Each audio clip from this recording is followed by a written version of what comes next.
So next up, we have Connor Heaton. Thanks.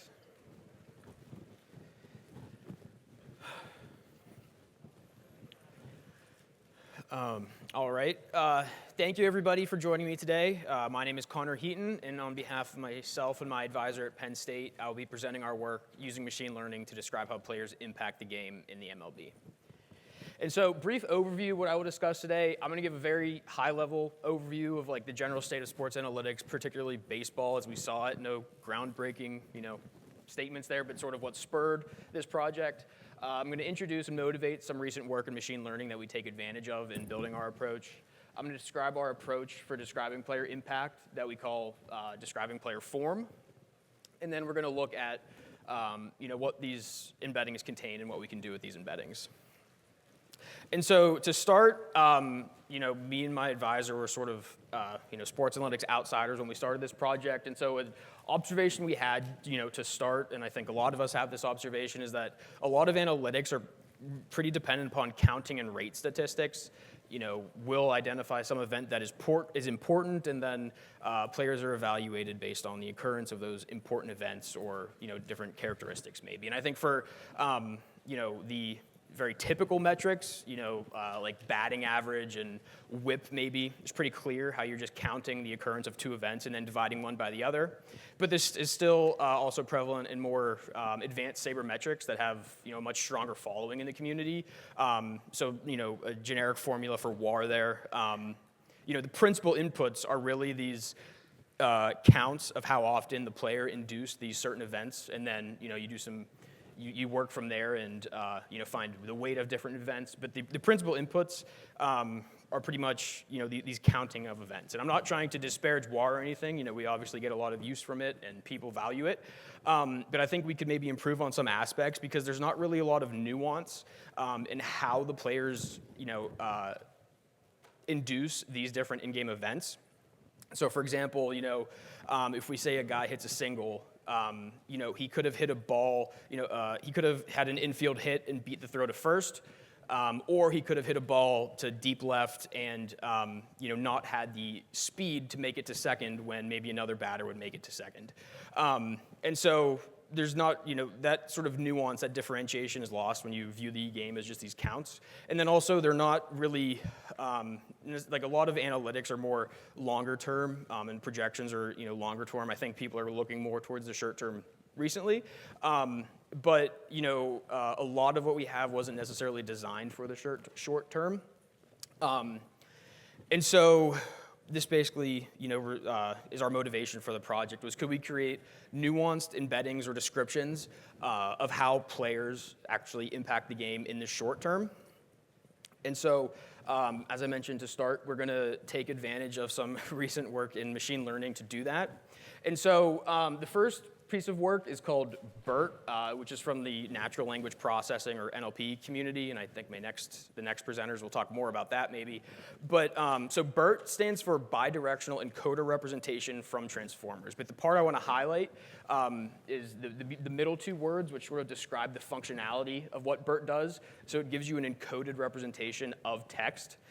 You present it with a sentence or a paragraph or a public statement, whatever. And BERT analyzes the words and then produces some embedding describing the language in the text that you gave it. And so, part of sort of inherent in how BERT works is that it views language as a sequence of words or tokens and assumes that the meaning of these words can be understood by analyzing the context in which they appear. And so, it was trained using two tasks, but the one I want to highlight here is called masked language modeling, and this is one of the tasks that taught BERT to understand language based on the context. And so it's a very simple task, but it was proven to be pretty powerful. And so this task is masked language modeling, and this essentially amounts to BERT creating fill-in-the-blank questions for itself. So it was, browsing Wikipedia essentially, and 15% of the tokens it came across, it masked or, made a blank, and then it tried to predict what the missing words were. And so, although it's, pretty simple at, face value and, in practice it's pretty simple, it paired with another task showed were used to train this model to create very rich embeddings of the language that was given, and really has a strong understanding of how language is used. And so we thought this was a pretty interesting way of learning to model a sequence of items. And the next work I want to highlight is from computer vision. Similar in NLP, how their goal is to create an encoded representation of text or language. In computer vision, the task is often to create an encoded representation of images. And so there's sort of two parts to this self-supervised contrastive learning method that we use here. So the first part is self-supervised learning. And this essentially refers to a family of methods for learning from unlabeled data. I think often is the case, and they discussed it a little bit in the Q&A of the last talk, but often in machine learning, we try to learn from labeled data. But we don't always have labeled data, and sometimes obtaining that labeled data is very expensive. And so self-supervised learning is essentially a family of methods that allow you to learn from unlabeled data. And so then the second half of this method, the contrastive learning part, is essentially a guiding principle. It says, for this computer vision model, similar inputs should induce similar outputs. And so if I had this whole spiel about how we're learning from unlabeled data, how do we know which inputs are similar to one another and which aren't? And we don't really know for certain, but there's a quick trick that we can use that will do the trick for us the majority of the time.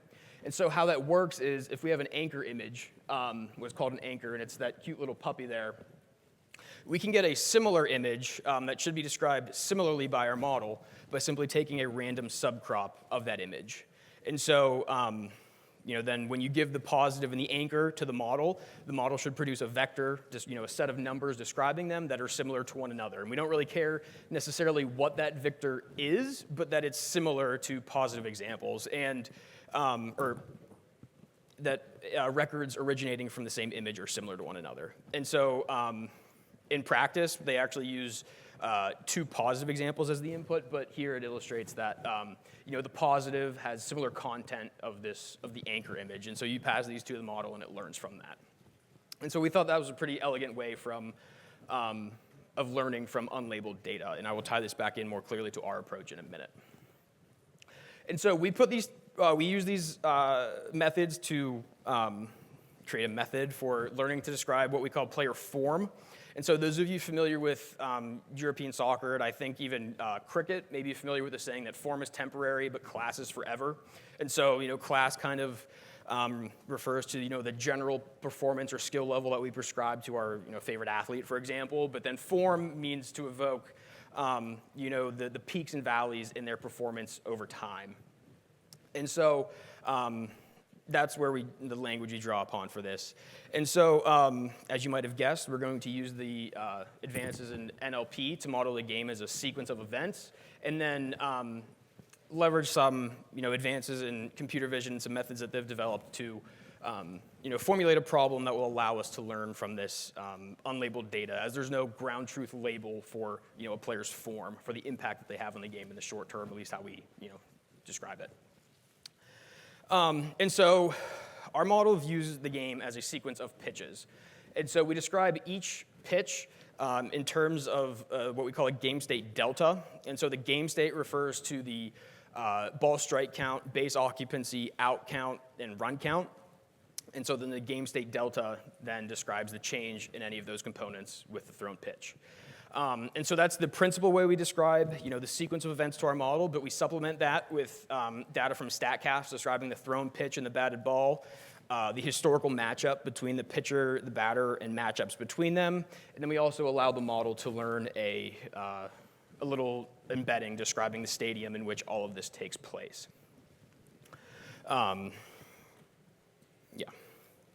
And so then now that we have our sequence of events, we need to learn from this data as we present it to the model. And so the first task we train our model to perform is very analogous to masked language modeling that I introduced earlier. It's masked game state modeling. So essentially we mask 15% of the tokens and ask the model to predict what those masked tokens are.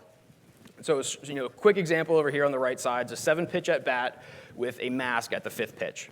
And so our model, so when processing this masked index, our model can see the entire sequence of events. And so the first thing it should realize is that this isn't it's not an at-bat ending event. It's not, a ball hit into a play or an out.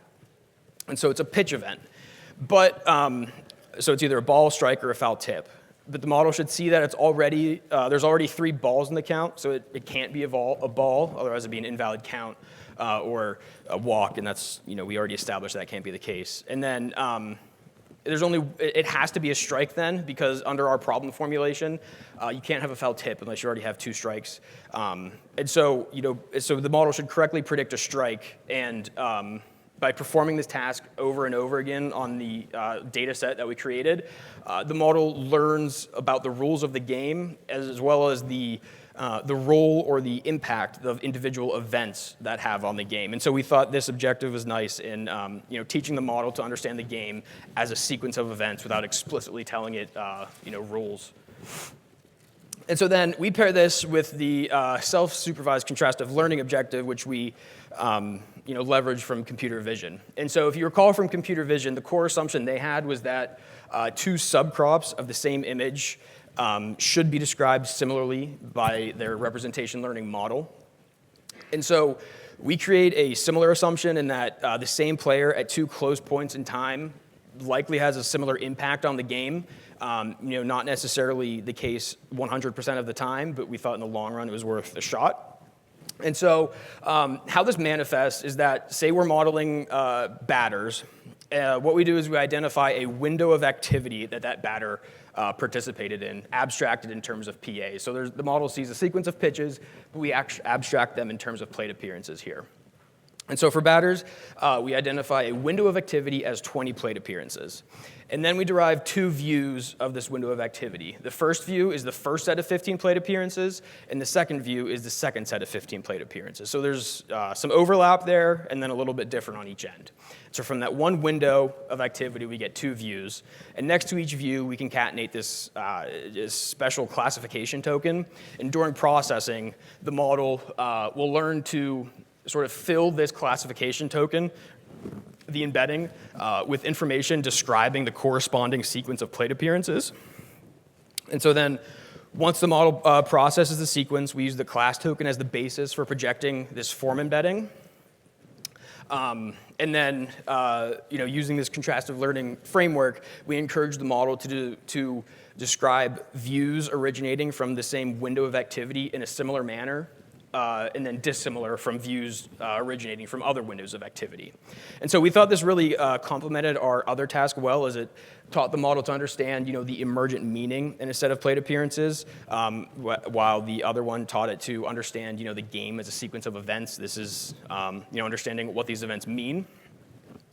And so to train our model, we used 5 years of pitch-by-pitch data, and then trained 2 pretty vanilla, what are called transformer-based architecture models. Pretty vanilla, don't want to spend too much time there. But now we can, once the models are trained, we can use the models. And so I thought a natural application was to describe players in the starting lineup at game start time using their recent plate appearances. And so that's just what we did. And then as a point of comparison, we described players using traditional sabermetrics for a point of comparison. And so one thing we can do with these embeddings is cluster them to see how player form changes over time. And so we have 4 players isolated as a bit of a case study.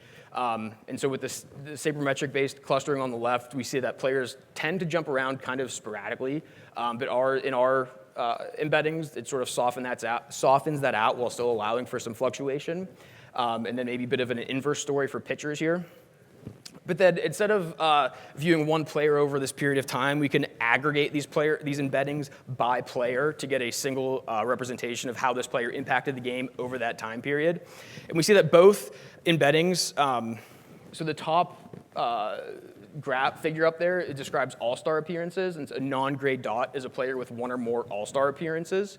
And so we see that both methods are pretty good at identifying players that are, differentiating good players from bad players. There's clusters of players with high all-star appearances. But then ours are better at describing a nuanced manner in which the good players impact the game and the bad players. So for these pitchers, for example, you can see there's in the breaking ball, second to bottom, on the right, there's a clear grouping of players who throw a lot of breaking balls and then also lower breaking balls, and that's just not present on the left.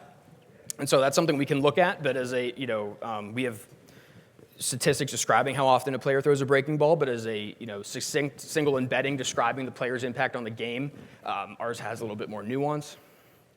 And then if these embeddings describe the player at game start time, can we use them to predict the winner of the game? And the short answer is yes. I'm out of time, but maybe not all models are capable of fully leveraging those features. And so we found that a random forest model does see performance uplift from the introduction of our form features. And of the 20 most important features to the model, 9 of them were form features. So we took that as an indication that there is some sort of good signal contained in there, but maybe not all models are able to leverage them effectively. And so thank you for your time. If anybody has any questions.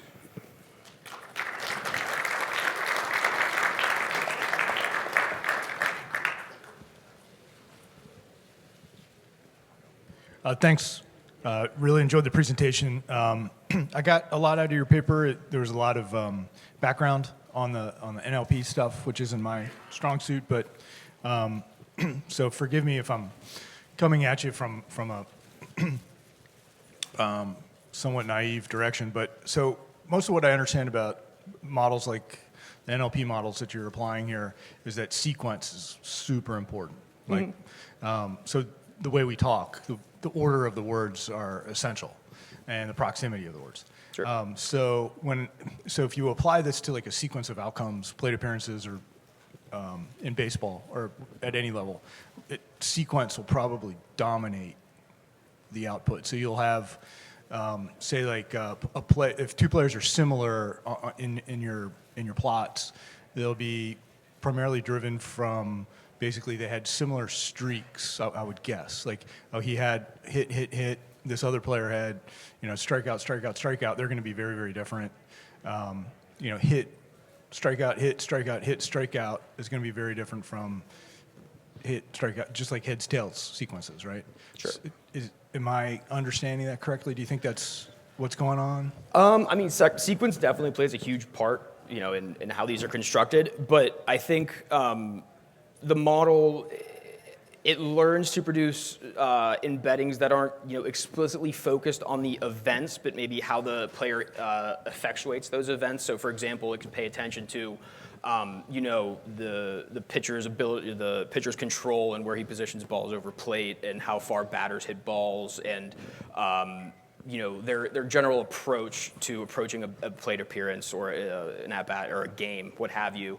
And so I don't have it pictured here, but there's also, besides sequence, there's the different clusters. Some are, power hitters, and some are, maybe more speedy guys. So I think sequence does play a huge part in it, but it's not, overbearing part of it or anything. We can still see the other characteristics shine through. Okay. The other thing I just wasn't super clear on was there were like it's like a two-stage modeling process, from what I gathered. There was a model that was kind of teaching it the game, and then there was another MLM embedding process, or.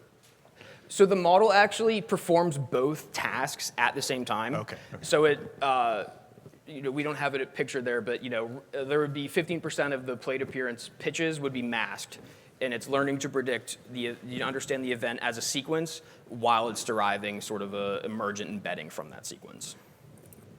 Thanks. Yep. I actually liked your presentation in terms of making it more simplistic than it probably is in terms of the complexity of the modeling that you're doing. I think you laid it out really well, so that was really helpful. Just wanted you to kind of expand upon my kind of key takeaway was maybe the usefulness is not just player performance, but exactly how a player is good, like you were saying. What other things do you think MLB teams could take from this in terms of application? So I think something I'm actually working on now is sort of trying to like projections, and maybe figuring out how different types of players, maybe not even two individual players, would match up against one another, and how basically. Basically just different players who we think these describe how players attack the game or approach the game, and maybe they could shed some light on the matchups. As well as I think, we could look at maybe these forms and see if, some forms tend to last a lot longer. Players will be in that form a lot longer, and then some are, short-lived. And so you could maybe look at things like that. Should you play this guy or whatnot? So I had a question too about why you wanted to teach simultaneously. You're having it learn the game as well as try to identify these forms. But the nice thing about baseball is it's a very well structured game. Like why not just impose that structure? Don't you just it seems like you would get more mileage out of the data imposing some of the structure that should be there rather than having the machine learn the game. I guess I'm struggling with what did you get out of doing that simultaneously and not just putting more restrictions on it and letting it focus on the thing you really want to get after, right? Which is these forms. So I guess the first comment with respect to the both tasks, that was the framework in which Bert was trained. I introduced one task, but the other task was a more like macro level emergent meaning task. And so then by letting the model learn from the data itself rather than prescribing some meaning, how exactly would we quantify the impact on the game of a single and moving a guy from second to third versus a single moving a guy from first to second. We could describe what happened, but the exact, meaning, we let the model learn that. Well, I guess I see part of that. It's more just like, certainly with the rules of the game, like having it figure out that couldn't have possibly been a ball because it would have been a walk, and these other things happen. That seems like just imposing those rules of the game would seem like it would get you. It would just allow you to estimate the things you want a bit more precisely. But maybe I'm not thinking about that right. I get what you're saying about how runners move into position and putting some having the machine learn that context. But anyway, it seems like you might be able to get more out of the data if you just impose some of that structure. But then the second thing I was going to ask was the natural thing that you're doing here is obviously to take this form and apply it to player names, right? And sort of and that's kind of a natural thing people want to do with this. But you could use this to describe, absent the player names, just game situations, right? Mm-hmm. And what the strategy would be and other things, which could also be very interesting, right? It's a different state space, but right. It seems like you could use this for a lot of different contexts, right? Right. Yeah. So we created models for pitchers and for batters. We could create a model like you're saying, maybe to model a game, and describe the impact that's on that game. I think is that what you're getting at? Yeah, and also just rather than thinking about it at the regardless of what even absent the names of the players, which is what you want to you want to sort of put up Trout and all those guys. It's a natural thing to do to talk about, but you could think about in this situation, how do I think about the form of a batter or a pitcher, sort of more generically in terms of strategy and other things, right? Whether it's you could think of it as relief pitcher versus starting pitcher versus different kinds of positions even on the field in terms of looking at the defensive side of things. But anyway, just another comment that you could pivot this into. Thanks. Thanks. All right. So thank you for your time, everybody.